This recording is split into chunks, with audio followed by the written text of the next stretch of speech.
Stephen Kevin Bannon, born November 27, 1953, is an American media executive, political strategist, and former investment banker. He served as the White House's chief strategist in the administration of U.S. President Donald Trump during the first 7 months of Trump's term. He is a former executive chairman of Breitbart News, and previously served on the board of the now-defunct data analytics firm Cambridge Analytica. Bannon was an officer in the United States Navy for 7 years in the late 1970s and early 1980s. After his military service, he worked for 2 years at Goldman Sachs as an investment banker. In 1993, he became acting director of the research project Biosphere 2. He became an executive producer in Hollywood, and produced 18 films between 1991 and 2016. In 2007, he co-founded Breitbart News, a far-right website which he described in 2016 as the platform for the alt-right. In 2016, Bannon became the chief executive officer of Trump's 2016 presidential campaign and was appointed chief strategist and senior counselor to the president following Trump's election.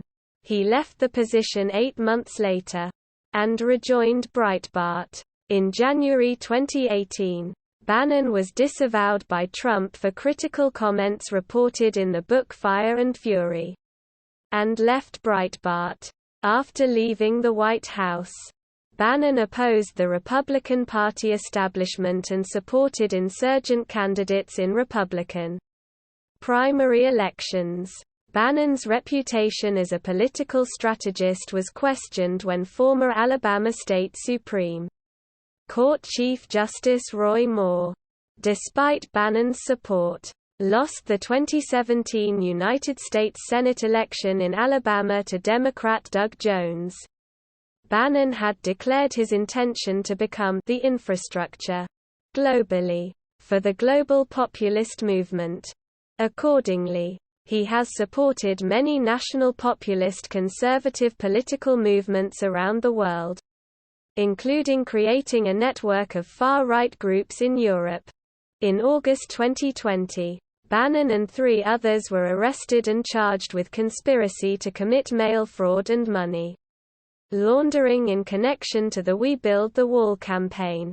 The defendants allegedly enriched themselves, despite promising that all contributions would go to building a wall. Bannon pleaded not guilty and was pardoned by Trump before his trial date, in November 2020. Bannon's Twitter account was permanently suspended after he suggested that the federal government's infectious disease expert, Anthony Fauci, and FBI Director Christopher Wray should be executed. Bannon was held in contempt of Congress in October 2021 after he refused to comply with a subpoena issued by the United States House Select Committee on the January 6 attack. The House of Representatives Committee investigating the 2021 United States Capitol attack. He was indicted by a federal grand jury on 2 criminal charges of contempt of Congress. In July 2022, he was convicted on both counts by a jury trial. Early life. Stephen Kevin Bannon was born November 27, 1953 in Norfolk, Virginia, to Doris née Hare, a homemaker, and Martin J. Bannon, Jr., who worked as an AT&T telephone lineman and as a middle manager. He grew up in a working-class family which was pro-Kennedy and pro-Union Democrat. He is of Irish and German descent. Much of his mother's side of the family settled in the Baltimore area. Bannon graduated from Benedictine College Preparatory, a private, Catholic, military high school in Richmond, Virginia, in 1971, and then attended Virginia Tech, where he served as the president of the Student Government Association. During the summers he worked at a local junkyard. He graduated from Virginia Tech College of Architecture and Urban Studies in 1976, with a bachelor's degree in urban planning. While serving in the Navy, he earned a master's degree in National Security Studies in 1983 from Georgetown University School of Foreign Service. In 1985, Bannon earned a Master of Business Administration degree with honors from Harvard Business School. Service is naval officer. Bannon was an officer in the United States Navy for 7 years in the late 1970s and early 1980s. He served on the destroyer USS Paul F. Foster as a surface warfare officer in the Pacific Fleet, and afterwards as a special assistant to the Chief of Naval Operations at the Pentagon. Bannon's job at the Pentagon was, among other things, handling messages between senior officers and writing reports about the state of the Navy fleet worldwide. While at the Pentagon, Bannon attended Georgetown University at night and obtained his master's degree in National Security Studies. In 1980, Bannon was deployed to the Persian Gulf to assist with Operation Eagle Claw during the Iran hostage crisis. In a 2015 interview, Bannon said that the mission's failure marked a turning point in his political worldview from largely apolitical to strongly Reaganite, which was further reinforced by the September 11 attacks. He recounted, "I wasn't political until I got into the service and saw how badly Jimmy Carter fucked things up. I became a huge Reagan admirer. Still am. But what turned me against the whole establishment was coming back from running companies in Asia in 2008 and seeing that Bush had fucked up as badly as Carter. The whole country was a disaster." Business career. Investment banking. After his military service, Bannon worked at Goldman Sachs as an investment banker in the Mergers and Acquisitions department. In 1987, he relocated from New York to Los Angeles to assist Goldman in expanding their presence in the entertainment industry. He stayed at this position with Goldman in Los Angeles for 2 years, and left with the title of vice president in 1990. Bannon and several colleagues from Goldman Sachs launched their own company, Bannon & Company, a boutique investment bank specializing in media. In one of Bannon & Company's transactions, the firm represented Westinghouse Electric, which wanted to sell Castle Rock Entertainment. Bannon negotiated a sale of Castle Rock to Turner Broadcasting System, which was owned by Ted Turner at the time. Instead of a full advisor's fee, Bannon & Company accepted a financial stake in 5 television shows, including Seinfeld, which was in its 3rd season. Bannon still receives cash residuals each time Seinfeld is aired. Société Générale purchased Bannon & Company in 1998. Earth Science. In 1993, while still managing Bannon & Company, Bannon became acting director of the Earth Science Research Project Biosphere 2 in Oracle, Arizona. Under Bannon, the Closed System Experiment Project shifted emphasis from researching human space exploration and colonization toward the scientific study of Earth's environment, pollution, and climate change. He left the project in 1995. Entertainment and media. In the 1990s, Bannon ventured into entertainment and media, and became an executive producer in the Hollywood film and media industry. Bannon produced 18 films, from Sean Penn's drama The Indian Runner, 1991, to Julie Taymor's film Titus, 1999. Bannon became a partner with entertainment industry executive Jeff Kwatinetz at film and television management company The Firm, Inc. 2002–2003. In 2004, Bannon made a documentary about Ronald Reagan titled In the Face of Evil. Through the making and screening of this film, Bannon was introduced to Reagan's war author Peter Schweizer and publisher Andrew Breitbart, who would later describe him as the Leni Riefenstahl of the Tea Party movement. Bannon was involved in the financing and production of a number of films, including Fire from the Heartland, The Awakening of the Conservative Woman, 2010, The Undefeated, 2011, and Occupy Unmasked, 2012. Bannon persuaded Goldman Sachs to invest, in 2006, in a company known as Internet Gaming Entertainment. Following a lawsuit, the company rebranded as Affinity Media, and Bannon took over as CEO. From 2007 through 2011, Bannon was the chair and CEO of Affinity Media. In 2007, Bannon wrote an 8-page treatment for a new documentary called Destroying the Great Satan: The Rise of Islamic Fascism. Sick. In America. The outline states that, although driven by the best intentions, institutions such as the media, the Jewish community and government agencies were appeasing jihadists aiming to create an Islamic republic. In 2011, Bannon spoke at the Liberty Restoration Foundation in Orlando, Florida, about the economic crisis of 2008, the Troubled Assets Relief Program, and their impact in the origins of the Tea Party movement, while also discussing his films Generation Zero, 2010, and The Undefeated. Government Accountability Institute. Bannon was executive chair and co-founder of the Government Accountability Institute, a tax-exempt 501(c)(3) organization where he helped orchestrate the publication of Breitbart News' senior editor-at-large, Peter Schweizer's book Clinton Cash.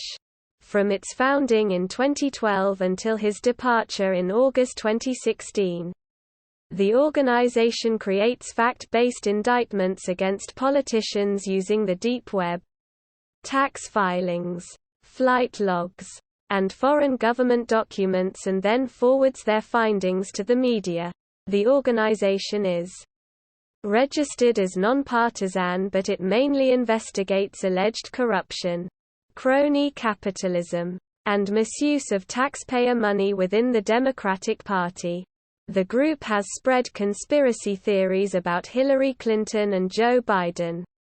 For the years 2012 through 2015, he received between $81,000 and $100,000 each year. The organization reported that he worked an average of 30 hours per week for the organization. Cambridge Analytica. Bannon served as vice president of the board of Cambridge Analytica, a data analytics firm owned largely by the Mercer family, who also co-owns Breitbart News. The firm allegedly used illegal tactics to target American voters in the 2016 election. According to former Analytica employee Christopher Wiley, Bannon oversaw the collection of Facebook data which was used to target American voters. The Movement. In 2017, Bannon founded The Movement, a populist organization which frequently promotes right-wing populist groups in Europe which are against the EU government and political system in Europe. The group is also known for its opposition to George Soros's Open Society foundations. Bannon has referred to Soros as evil but brilliant. The organization employs 10 full-time staff members. Michel Modrikamen, the leader of the Belgian People's Party, serves as executive director. The organization has received praise from figures like Prime Minister Viktor Orban and Italian Eurosceptic Party M5's leader Luigi Di Maio. Media activities. In 2015, Bannon was ranked No. 19 on Mediaite's list of the 25 most influential in political news media 2015. Bannon also hosted a radio show, Breitbart News Daily, on the Sirius XM Patriot satellite radio channel. Since 2019, Bannon has hosted War Room on the Real America's Voice television network and in radio syndication. Breitbart News.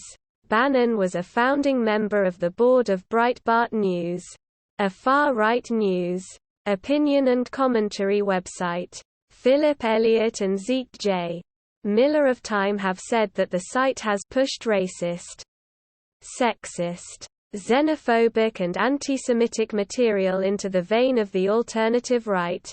Bannon said that Breitbart's ideological mix included libertarians, Zionists, the conservative gay community, same-sex marriage opponents, economic nationalists, populists, as well as the alt-right, with the alt-right comprising a very small proportion overall. Conceding the alt-right holds views with racial and anti-Semitic overtones, Bannon said he has zero tolerance for such views. In March 2012, after founder Andrew Breitbart's death, Bannon became executive chairman of Breitbart News LLC, the parent company of Breitbart News. Under his leadership, Breitbart's editorial tone became more nationalistic, and also became increasingly friendly to the alt-right. In 2016, Bannon declared the website the platform for the alt-right. Speaking about his role at Breitbart, Bannon said, "We think of ourselves as virulently anti-establishment, particularly the permanent political class." On August 18, 2017, Breitbart announced that Bannon would return as executive chairman following his period of employment at the White House. On January 9, 2018, he stepped down as executive chairman. Ben Shapiro, a former Breitbart editor and colleague of Bannon, called Bannon a bully who sold out Breitbart founder Andrew's mission in order to back another bully, Donald Trump. Brief political career. Donald Trump 2016 presidential campaign. On August 17, 2016, with 88 days until the 2016 presidential election, Bannon was appointed chief executive of Donald Trump's presidential campaign. Bannon left Breitbart, as well as the Government Accountability Institute and Cambridge Analytica, to take the job. Shortly after he assumed the chief executive role, the chairman of the Trump campaign, Paul Manafort, was dismissed. On November 13, following Donald Trump's election to the presidency, Bannon was appointed chief strategist and senior counselor to the president-elect. His appointment drew opposition from the Anti-Defamation League, ADL, the Council on American Islamic Relations, the Southern Poverty Law Center, Democratic Senate Minority Leader Harry Reid, and some Republican strategists because of statements in Breitbart News that were alleged to be racist or anti-Semitic. However, a number of prominent Jews of the politically conservative persuasion defended Bannon against the allegations of anti-Semitism, including Ben Shapiro, David Horowitz, Pamela Geller, Bernard Marcus of the Republican Jewish Coalition, Morton Klein, the Zionist Organization of America, and Rabbi Shmuley Boteach. Alan Dershowitz at first defended Bannon, saying there was no evidence he was anti-Semitic, but then in a later piece stated that Bannon had made bigoted statements against Muslims, women, and others. The ADL stated, "We are not aware of any anti-Semitic statements from Bannon."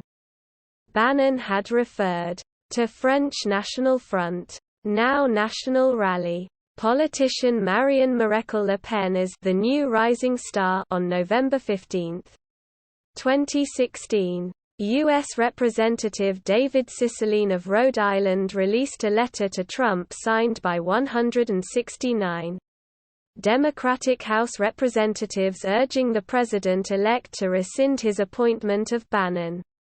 The letter stated that appointing Bannon sends a disturbing message about what kind of president Donald Trump wants to be, because his ties to the white nationalist movement have been well documented. It went on to present several examples of Breitbart News's alleged xenophobia. Bannon denied being a white nationalist and said, rather, that he was an economic nationalist on November 18. During his first interview not conducted by Breitbart Media since the 2016 presidential election, Bannon remarked on some criticisms made about him, saying, "Darkness is good. Dick Cheney. Darth Vader. Satan. That's power. It only helps us when they get it wrong. When they're blind to who we are and what we're doing." The quote was published widely in the media in an interview with the New York Times in late November. Trump responded to the controversy over Bannon's appointment, saying, "I've known Steve Bannon a long time. If I thought he was a racist, or alt-right, or any of the things that we can, the terms we can use, I wouldn't even think about hiring him." In an interview with BBC Newsnight, Bannon said that his role was to recalibrate the campaign, which had at that point lost its message. He stepped in and got the campaign refocused. But he rebuffed the idea that he was the reason Trump won the presidency, saying, "Trump is unique in American political history. He's his own closer." Bannon said his role was to make sure that Hillary Clinton was held up as a guardian of a corrupt and incompetent establishment, and that was key to winning votes in states that Trump needed to win. Reuters reported on October 31, 2018, that the Senate Intelligence Committee is conducting a wide-ranging investigation of Bannon's activities during the campaign, including knowledge he may have had about any contacts between Russia and two campaign advisors, George Papadopoulos and Carter Page, as well as his role with Cambridge Analytica.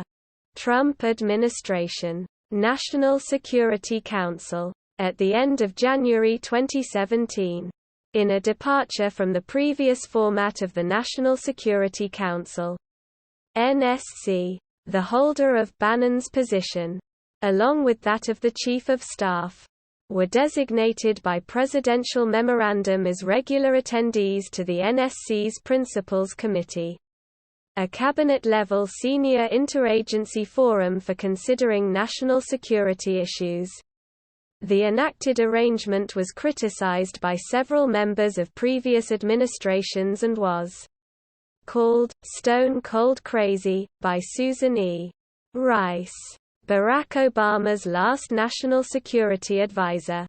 In response, White House Press Secretary Sean Spicer pointed to Bannon's 7 years' experience as a Navy officer in justifying his presence on the committee. Presidency of Donald Trump. Upon his inauguration, Trump appointed Bannon to be his chief strategist, a newly created position. The title made him a counselor to the president, nearly equivalent in authority to the chief of staff. As a staff member in the executive office of the president, the position did not require Senate confirmation. Breitbart News editor Julia Hahn followed Bannon to the White House, where she was appointed as Bannon's aide, as well as special assistant to President Trump. In an interview with The Hollywood Reporter in the aftermath of the 2016 election, Bannon analogized his influence with Trump to that of Thomas Cromwell in the court of the Tudors several days after Trump's inauguration. Bannon told The New York Times, "The media should be embarrassed and humiliated and keep its mouth shut and just listen for a while. I want you to quote this. The media here is the opposition party. They don't understand this country. They still do not understand why Donald Trump is the President of the United States." Bannon, along with Stephen Miller, was involved in the creation of Executive Order 13769, which resulted in restricted U.S. travel and immigration by individuals from 7 countries. Suspension of the United States Refugee Admissions Program, USRAP, for 120 days, and indefinite suspension of the entry of Syrians to the United States. According to The Economist, a British news magazine, Bannon and Miller, see Mr. Vladimir Putin is a fellow nationalist and crusader against cosmopolitanism. In February 2017, Bannon appeared on the cover of Time, on which he was labeled "The Great Manipulator." The headline used for the associated article was, "Is Steve Bannon the second most powerful man in the world?" Quote, alluding to Bannon's perceived influence in the White House. In 2018, Michael Lewis published a quote ascribed to Bannon, made while the transition team for Trump was supposed to be preparing for the next administration. And The Guardian used it twice in the title of an excerpt from the 2018 Lewis book The Fifth Risk. The book examined the difference between the transition preparations provided by the administration that was exiting and what did or did not occur. And it revealed a profound lack of preparedness and concern, as expressed in the quote. In a March 14, 2019 hearing of the House Committee on Oversight and Government Reform, Commerce Department Secretary Wilbur Ross was questioned about his conversations regarding the adding of a citizenship question to the 2020 census surveys, which he had with Bannon, who in turn had referred him to immigration hardliners Chris Kobach and Attorney General Jeff Sessions.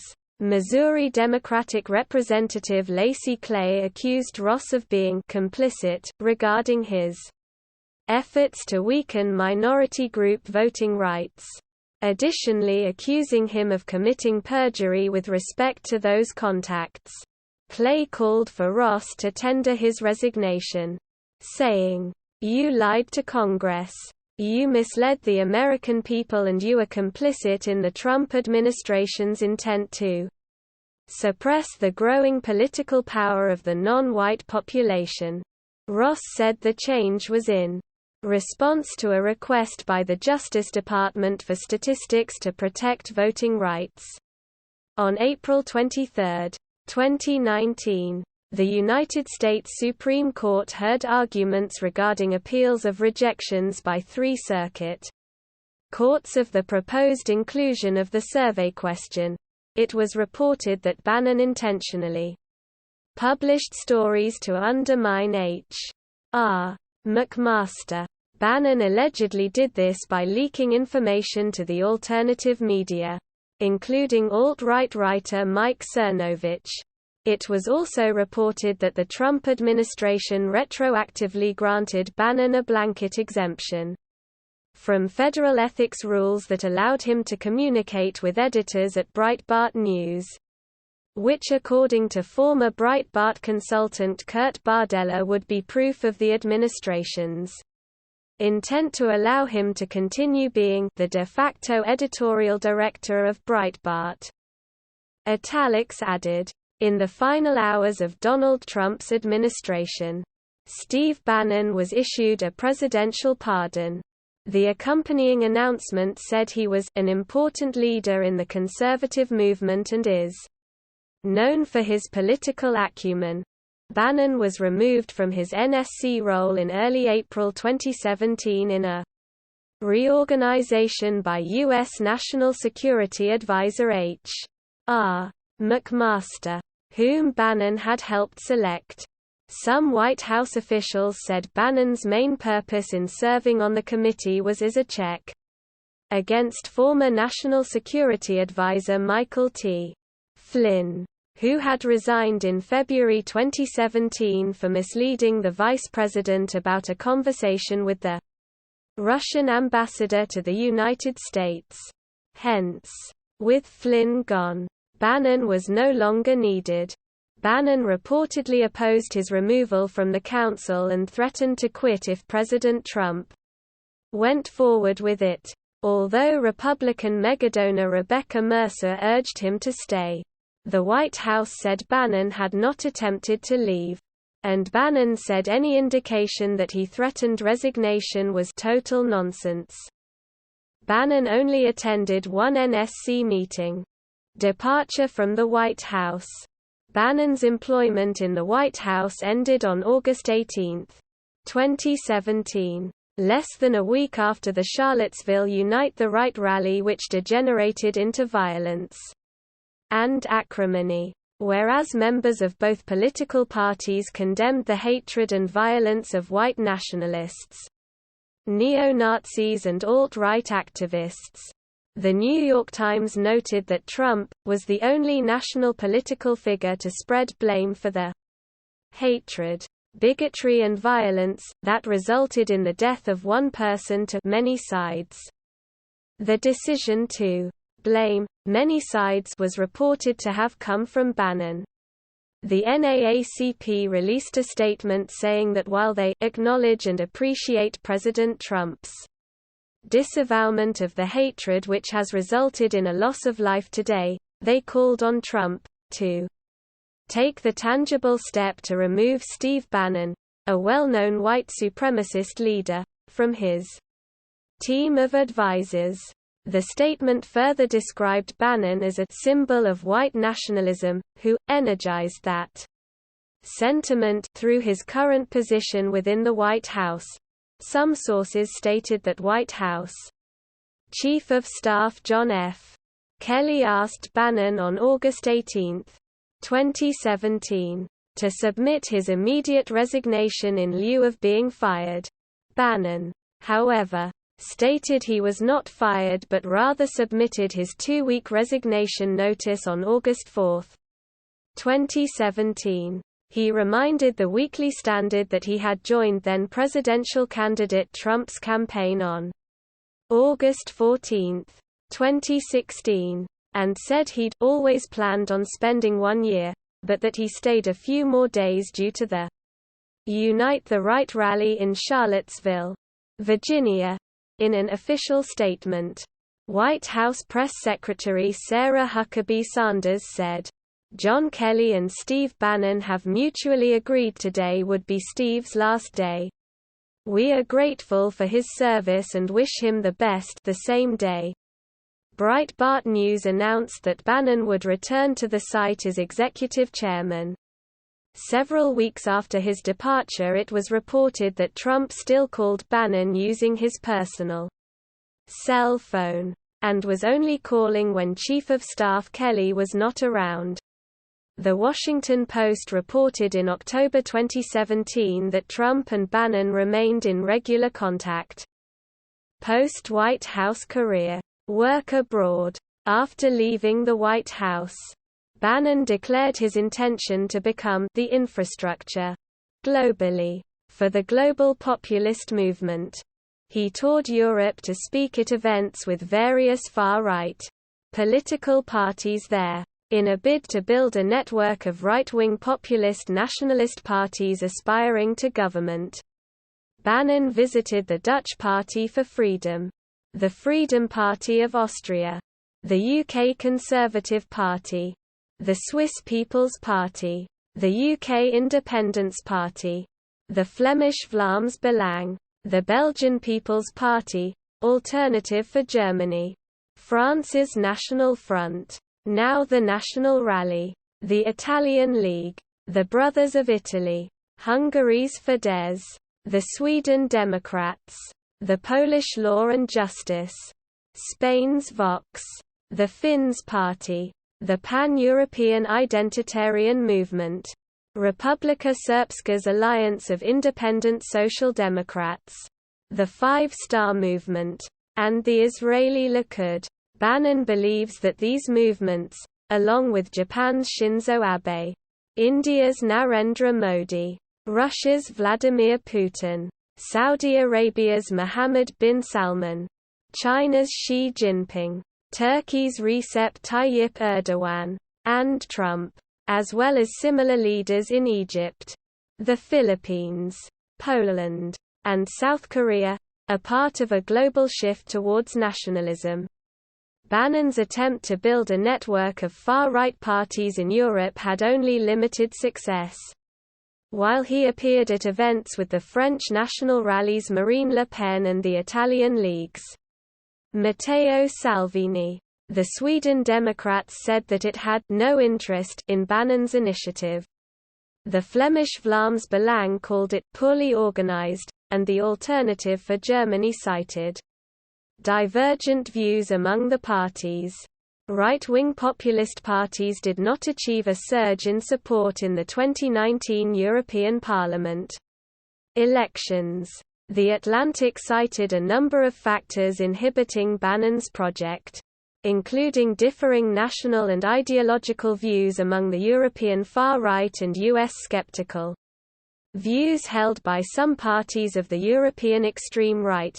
Bannon supports the Dignitatis Humanae Institute, a right-wing Catholic organization in Italy formerly based in what was previously Trisulti Charterhouse. Bannon drafted a leadership course curriculum for the group to train conservative Catholic political activists. In 2018, Bannon announced that he planned to establish a right-wing academy on the site, with the support of Benjamin Harnwell, a British associate of Bannon's who underwrote the project and aimed to create a gladiator school for culture warriors. However, in 2019, the group's rights to use the former monastery were revoked by the Italian government because it determined that the Lesi Dignitatis Humanae Institute failed to meet several criteria to operate the monastery and failed in its obligation to pay a concession fee, as well as maintenance and security expenses. In August 2018, Bannon met with Eduardo Bolsonaro, the son of far-right candidate Jair Bolsonaro, and served as informal advisor to the Bolsonaro campaign in the Brazilian presidential elections that year. In February 2019, the younger Bolsonaro joined Bannon's organization The Movement as its representative in South America. In March 2019, Bannon met with both Bolsonaros in Washington, D.C. Roger Stone trial. In November 2019, Bannon gave evidence in the federal criminal trial of Roger Stone. Bannon did not voluntarily testify. Rather, he was compelled to give evidence under subpoena. Bannon testified that Stone was WikiLeaks' access point for the Trump campaign. The testimony helped establish that Stone lied to Congress. Stone was subsequently convicted on all charges, lying to Congress and witness tampering. But on July 10, 2020, his federal prison sentence was commuted by President Trump. Asked for a comment after Bannon himself was arrested on August 20, 2020, Stone replied, "Karma is a bitch. But I am praying for him." Work with Guo Wengui. In October 2017, after leaving the White House, Bannon met exiled Chinese billionaire businessman Guo Wengui, also known as Miles Kwok, and the pair cultivated a friendship, frequently meeting in Dallas, at Guo's apartment at the Sherry Netherland in New York, and on Guo's yacht. In 2017, Guo reportedly gave a $150,000 loan to Bannon shortly after he left the White House, and a Guo-linked company entered into a $1 million consulting contract with Bannon. beginning in August 2018. In early 2020, Bannon and Guo raised hundreds of millions of dollars in a private offering for a company called GTV Media Group. In August 2020, The Wall Street Journal reported that the fundraising for the company was under investigation of federal and state authorities. Guo has allowed Bannon to use one of his 2 private jets. And during the 2018 election campaign, Bannon flew on Guo's Bombardier Global Express to events in support of Republican congressional candidates in New Mexico and Arizona. The flights were revealed in February 2020 by ProPublica. Bannon made the flights under the auspices of his dark money group, Citizens of the American Republic.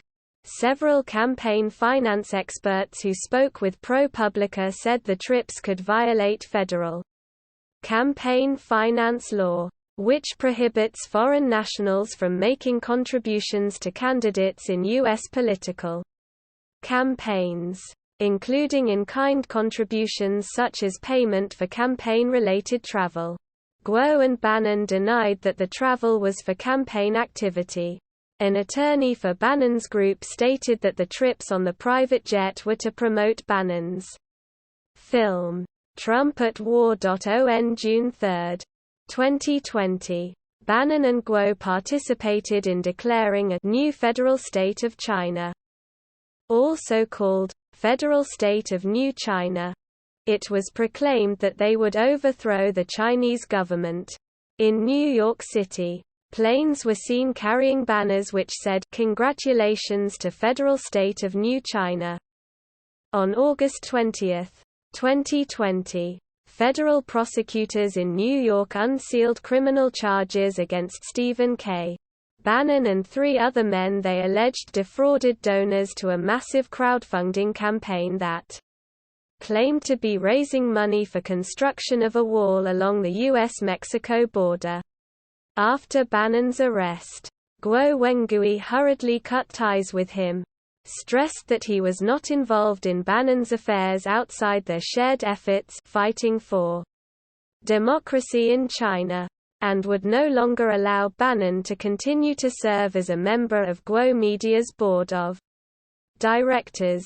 In November 2020, The New York Times reported that Bannon along with Guo Wengui had been promoting Dr. Li Mengyan's account of COVID-19.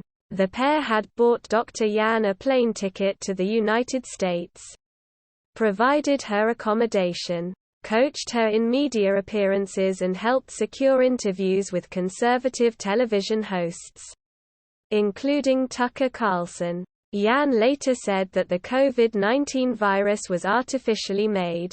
However, her interview was rejected on social media as misinformation and her research rejected by scientists who said it was based on conjecture, though filled with jargon.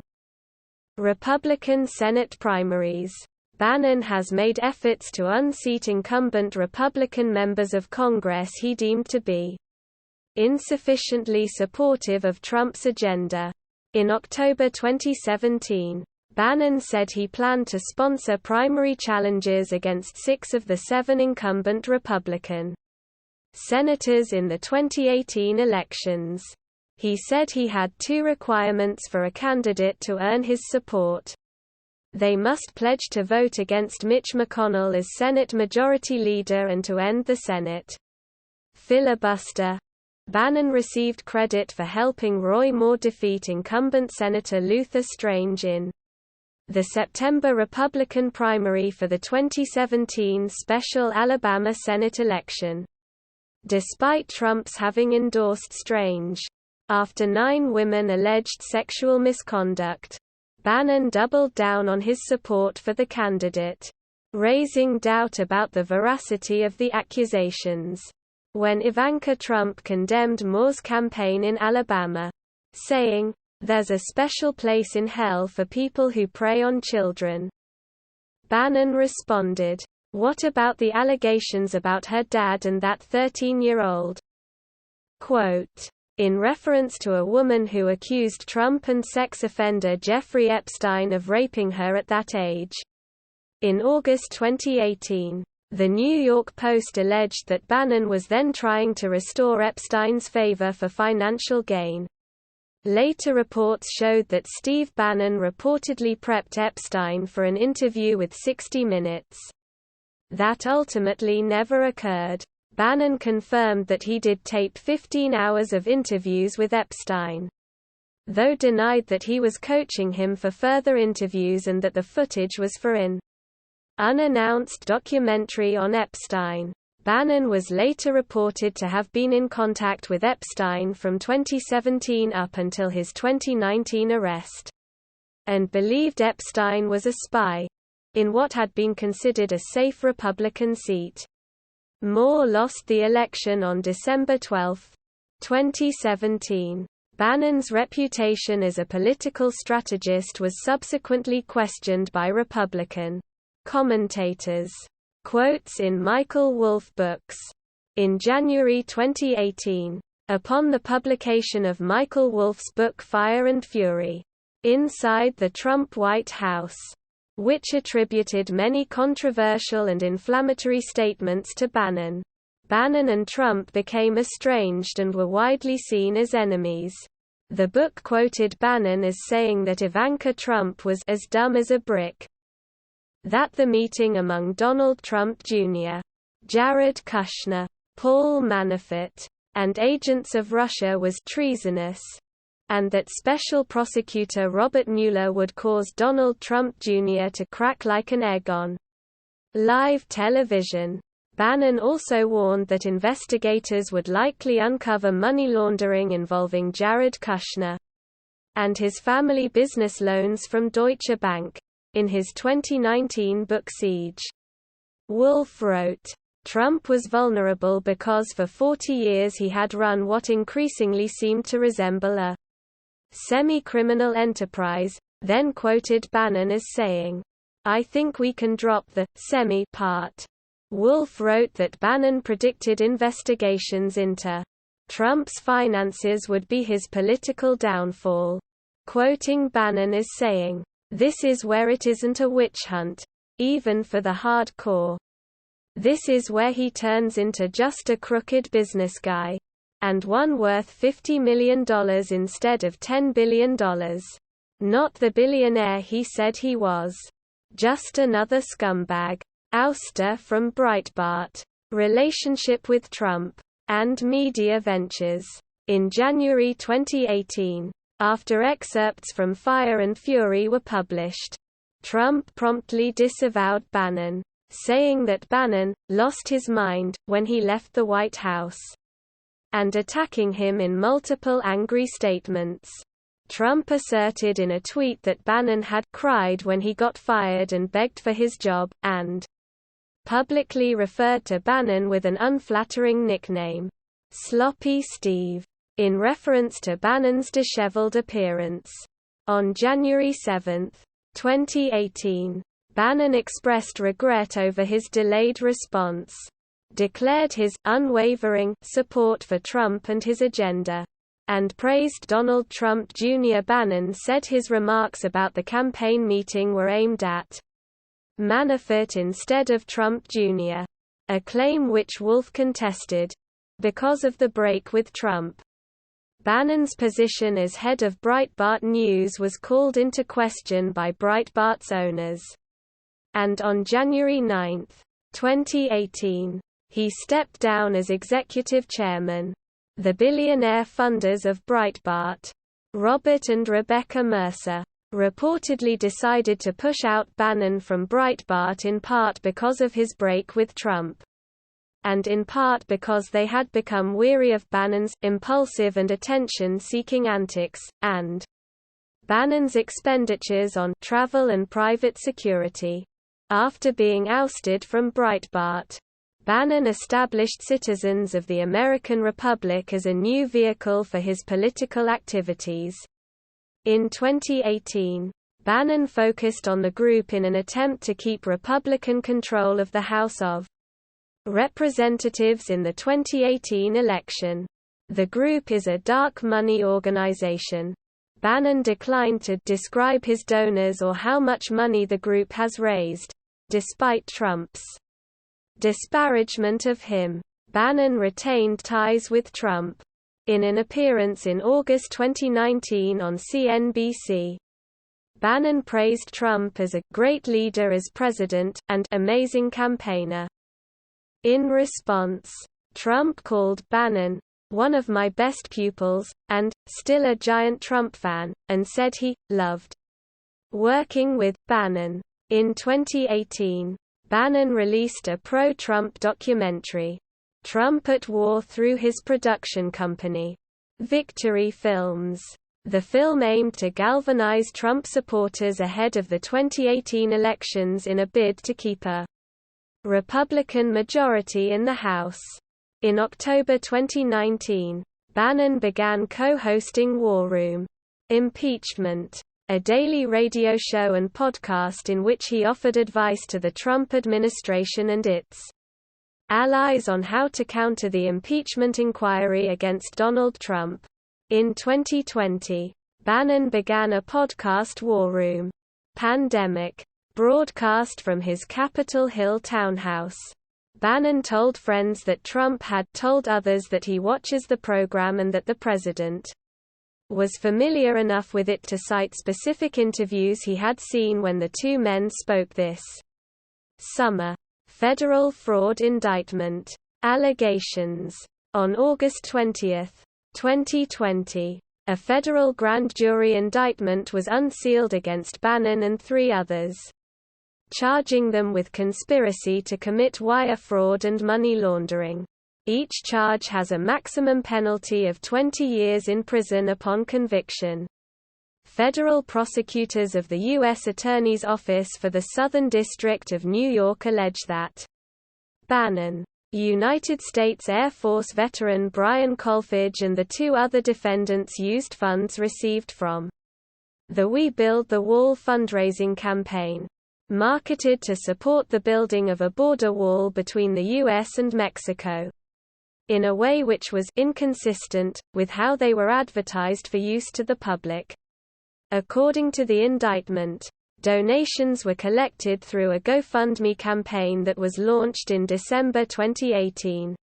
Bannon promoted the project until the day before the indictment, saying, "You've been the leader of this, assisting President Trump in building this wall in these tough areas." In his War Room Pandemic podcast, federal prosecutors allege that Bannon and the 3 other men conspired to use a non-profit group run by Bannon and a shell company controlled by one of the other defendants to make payments to themselves, despite promises to donors that their contributions would go to build a wall.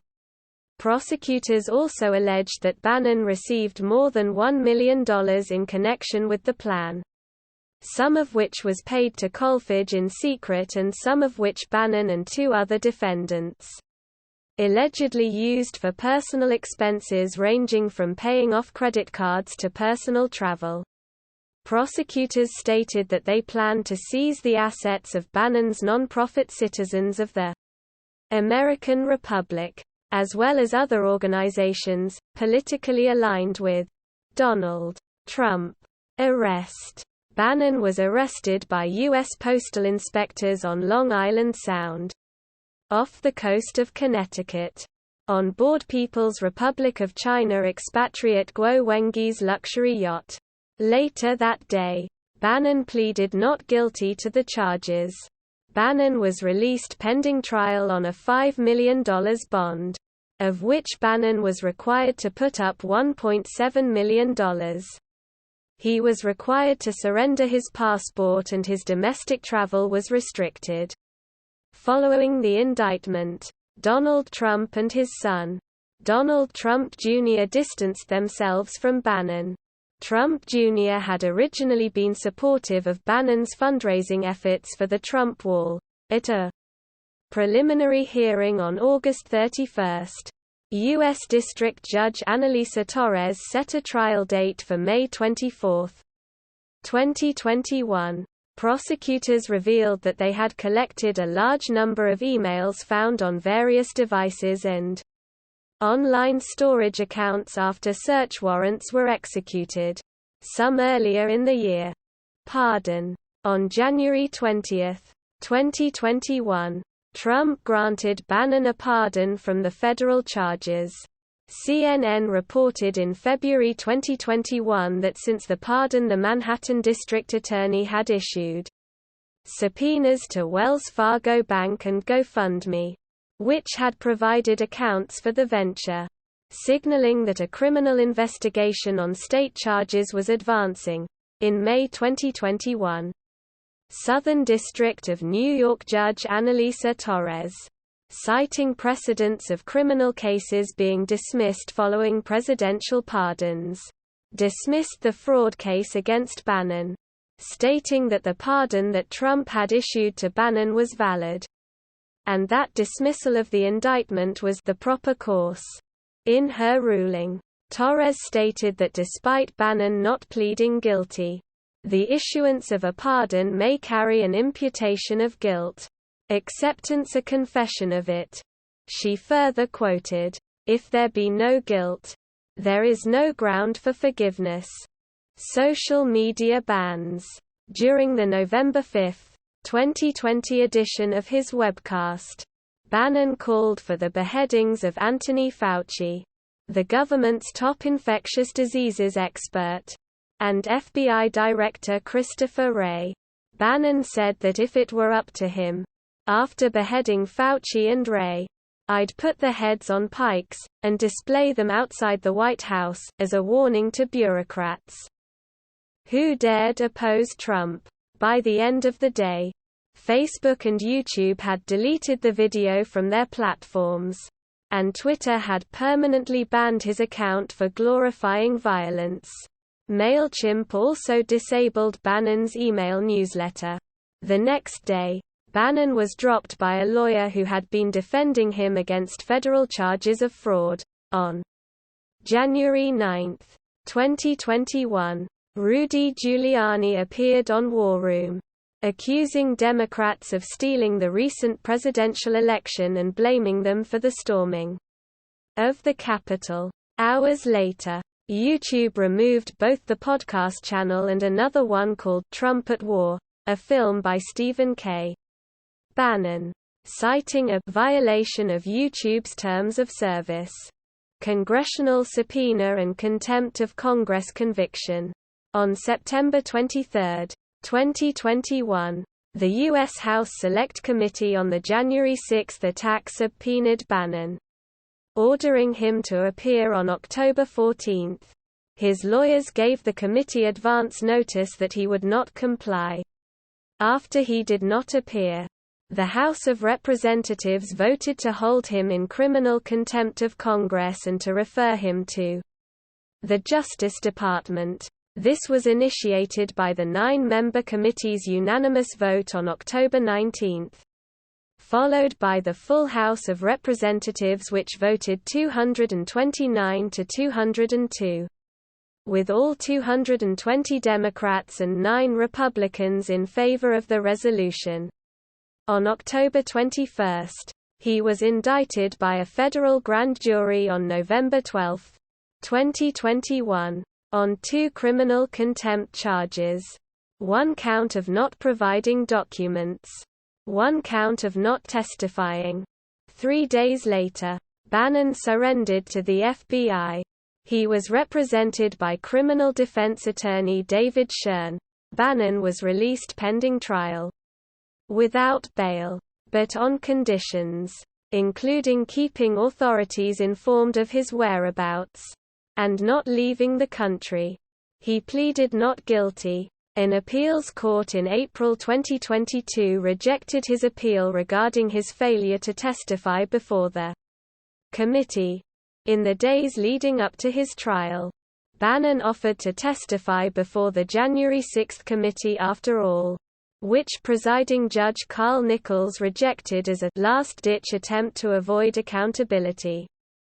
Bannon sought to delay his trial to October citing negative publicity from the concurrent televised committee hearings. The court denied the motions. Bannon incorrectly asserted Trump had claimed executive privilege over his testimony and documents. He said he would call prominent Democrats such as Nancy Pelosi to testify at his trial.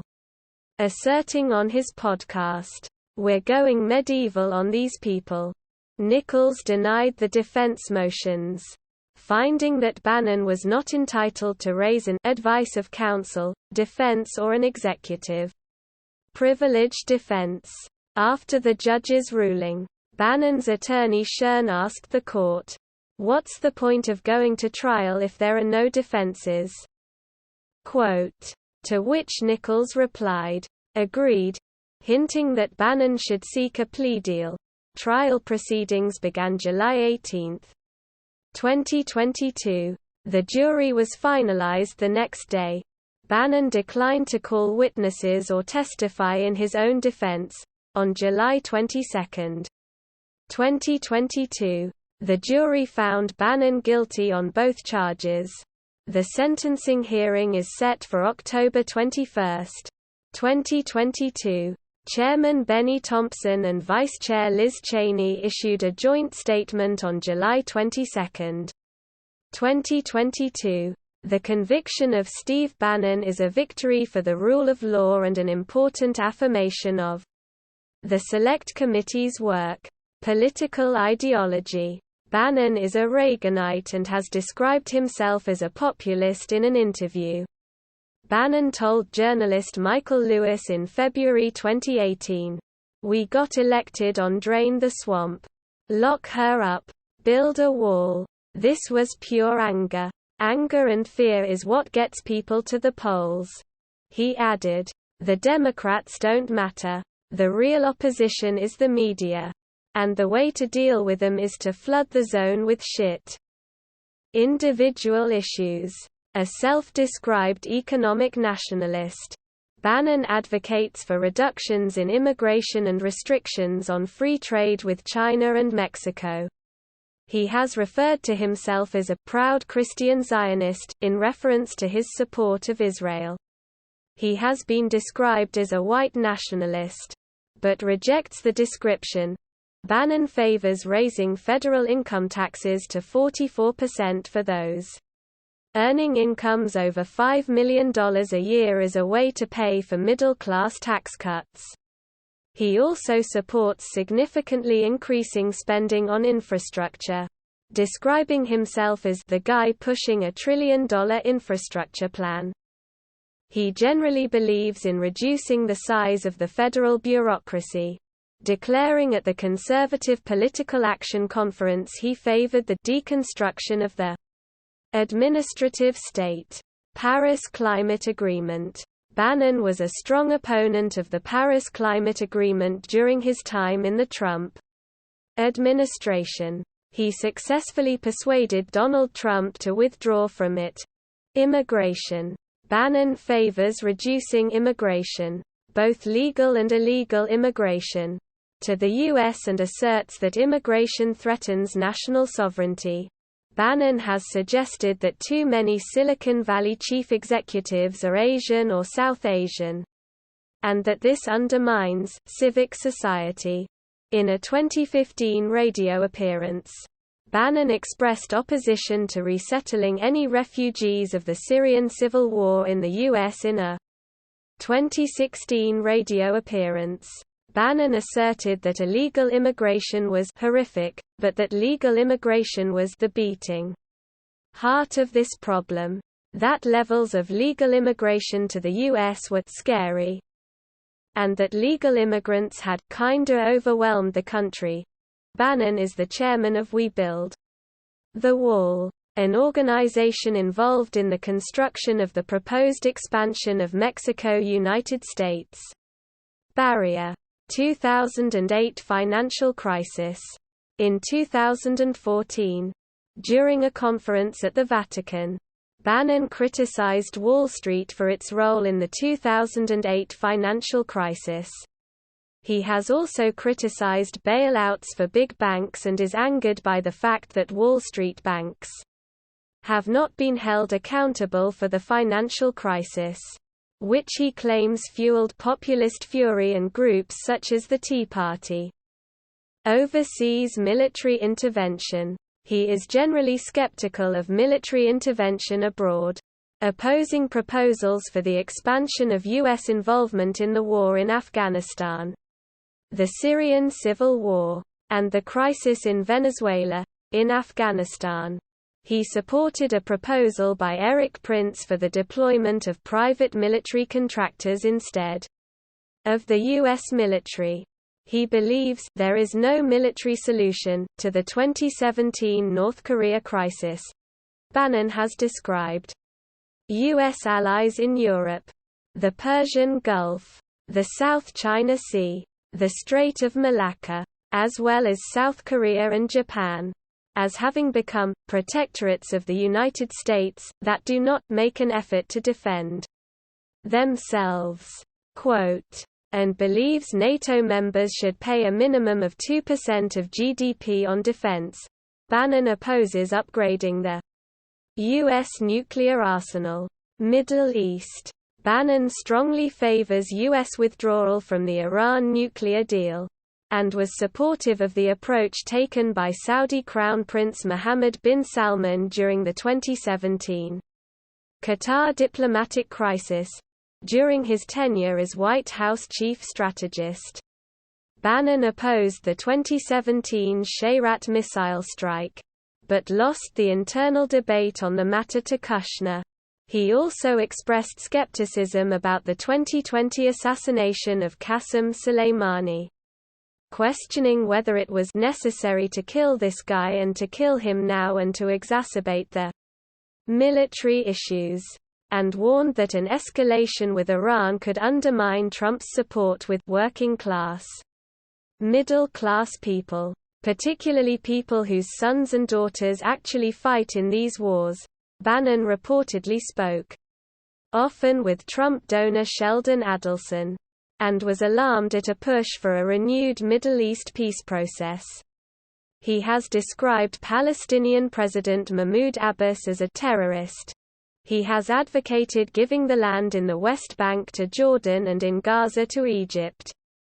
United Kingdom. Although Bannon initially favoured the British National Party (BNP) and the English Defence League (EDL) in the United Kingdom, he later backed the UK Independence Party (UKIP).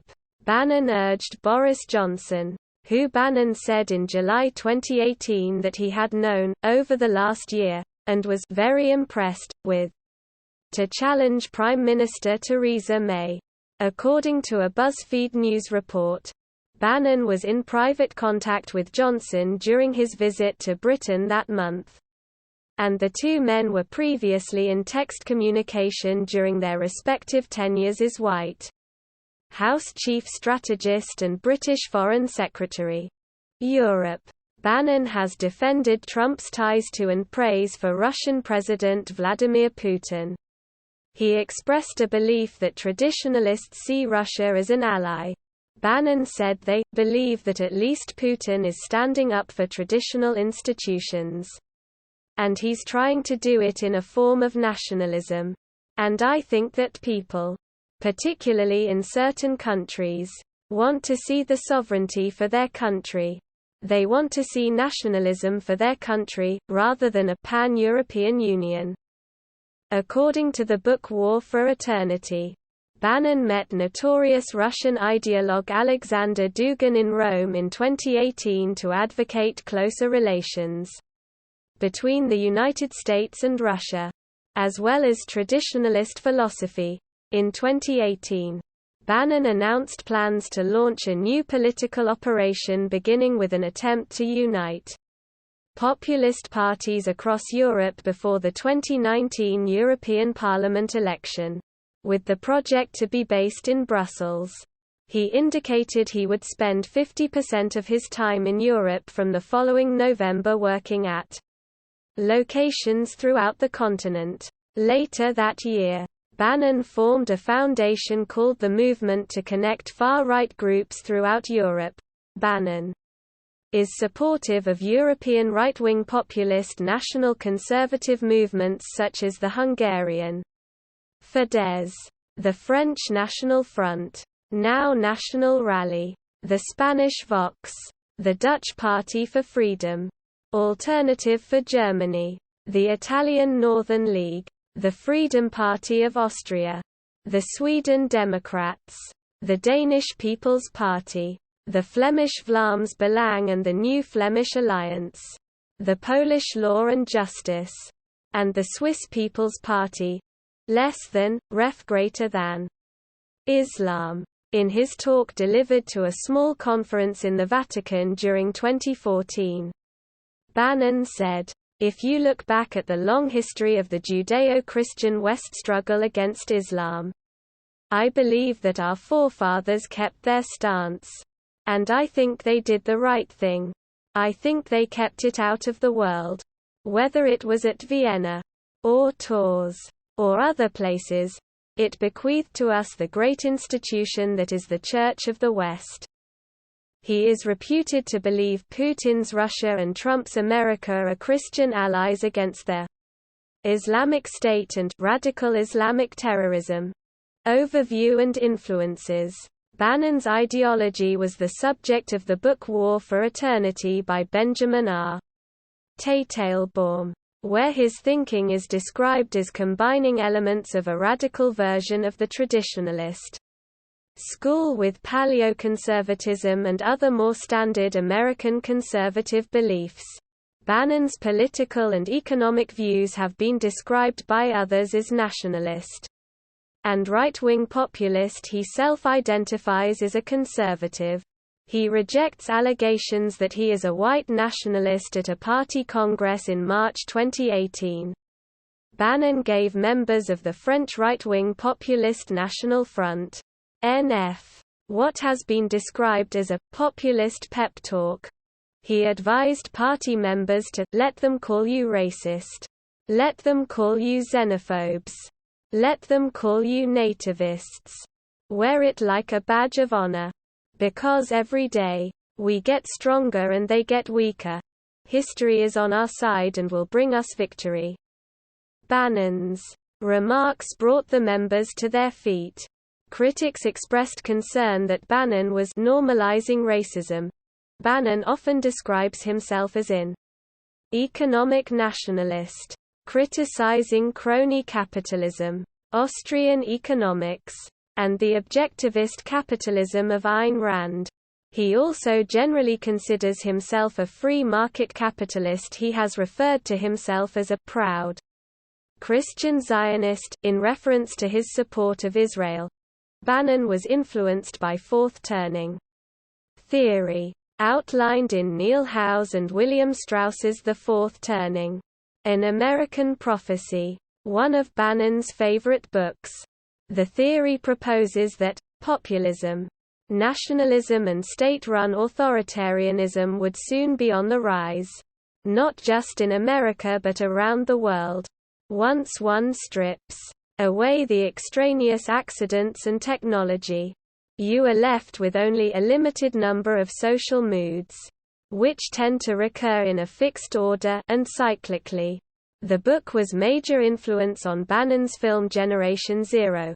Bannon's political beliefs have been influenced by René Guénon's traditionalism, a form of anti-modernist thought that views certain ancient religions, including the Hindu Vedanta, Sufism, and medieval Catholicism, as being repositories of spiritual truth under attack by Western secularism. He synthesizes traditionalist beliefs with Catholic social doctrine, particularly the idea of subsidiarity, as expressed in the 1931 papal encyclical, Quadragesimo Anno, defending that political matters ought to be handled by the lowest, least centralized competent authority. According to Bannon's former friends, he was particularly influenced by the Hindu scripture Bhagavad Gita and the ancient Chinese Military treatise The Art of War.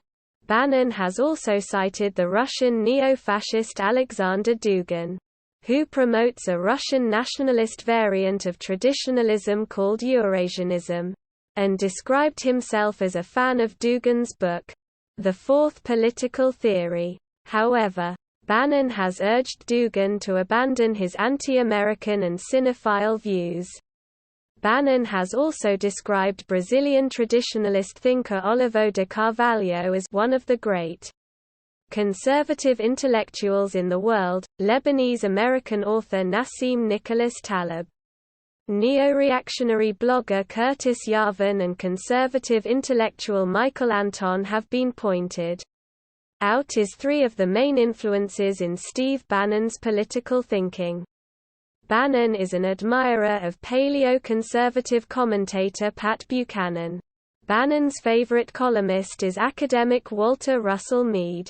Political theorist and philosopher Edmund Burke has also been described as a major influence on Bannon's ideological outlook. In a 2014 speech to a Vatican conference, Bannon made a passing reference to Julius Evola, a 20th-century Nazi-linked Italian writer who influenced Benito Mussolini's Italian fascism and promoted the traditionalist school, described by a New York Times writer as a worldview popular in far-right and alternative religious circles that believes progress and equality are poisonous illusions. Bannon's interest in the ideas of the traditionalist school was driven by Evola's book Revolt Against the Modern World, and Guénin's books Man and His Becoming According to the Vedanta and the Crisis of the Modern World. Green. 2017. Page 206.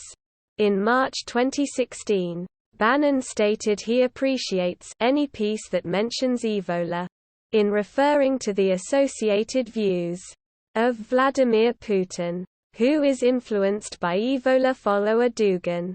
Bannon stated, "We, the Judeo-Christian West, really have to look at what he's talking about as far as traditionalism goes. Particularly the sense of where it supports the underpinnings of nationalism." He has likewise quoted French anti-Enlightenment writer Charles Maurras approvingly to a French diplomat. Bannon has also repeatedly referenced the controversial French novel The Camp of the Saints, 1973, by Jean Raspail, which depicts Third World immigration destroying Western civilization. He has embraced what BBC News describes as Savitri Devi's account of history as a cyclical battle between good and evil. Bannon told an interviewer in 2018 that he is fascinated by Mussolini, noting, "He was clearly loved by women. He was a guy's guy. He has all that virility. He also had amazing fashion sense. Right. That whole thing with the uniforms," a former Breitbart writer has claimed Bannon stated in 2015. That alt-right publication American Renaissance was fighting the same fight as him.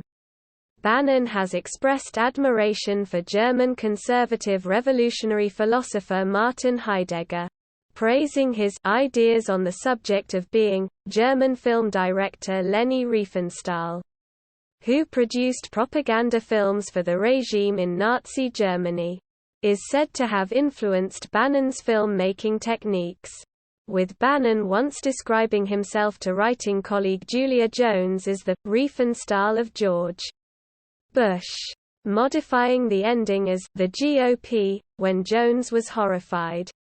The opening of Bannon's documentary film The Hope and the Change, 2012, consciously imitated Riefenstahl's film The Triumph of the Will, 1935, which depicted the Nuremberg rally held in 1934, according to The Guardian in January 2018. Bannon's ideology is substantially similar to that of Stephen Miller, Tucker Carlson, Benny Johnson, Raheem Kassem and Matthew Boyle, the latter two having been protégés of Bannon at Breitbart. Personal life. Bannon has been married and divorced 3 times. He has 3 adult daughters. His first marriage was to Kathleen Suzanne Hoof. Bannon and Hoof had a daughter, Maureen, in 1988 and subsequently divorced. Bannon's second marriage was to Mary Louise Picard, a former investment banker. In April 1995, their twin daughters were born 3 days after the wedding. Picard filed for dissolution of their marriage in 1997. Bannon was charged with misdemeanor domestic violence, battery, and dissuading a witness in early January 1996 after Picard accused Bannon of domestic abuse. The Santa Monica Police Department crime report states that after Picard called 911, an officer arrived at their home and observed red marks on Picard's wrist and neck. The charges were later dropped when Picard did not appear in court. In an article in the New York Times, Picard stated her absence was due to threats made to her by Bannon and his lawyer. Mr. Bannon, she said, told her that, if I went to court, he and his attorney would make sure that I would be the one who was guilty. Mr. Bannon's lawyer, she said, threatened me, telling her that if Mr. Bannon went to jail, she would have no money and no way to support the children. Mr. Bannon's lawyer denied pressuring her not to testify. During their divorce proceedings, Picard alleged that Bannon had made anti-Semitic remarks about her choice of schools, saying he did not want to send his children to the Archer School for Girls because there were too many Jews at the school, and Jews raised their children to be whiny brats. Bannon's spokesperson denied the accusation, noting that he had chosen to send both his children to the Archer School. Bannon's third marriage was to Diane Clahezy. They married in 2006 and divorced in 2009. His brother Chris Bannon is a TV producer. Filmography. Bannon has been a producer, writer, director or actor on the following films and documentaries. See also: Mueller Report, Russian interference in the 2016 Brexit referendum, timeline of Russian interference in the 2016 United States elections, Russian interference in the 2016 United States elections. Notes. Breitbart called far-right. Breitbart associated with the alt-right. References. External links. Steve Bannon at IMDb. Appearances on C-SPAN. Federal fraud and money laundering indictment.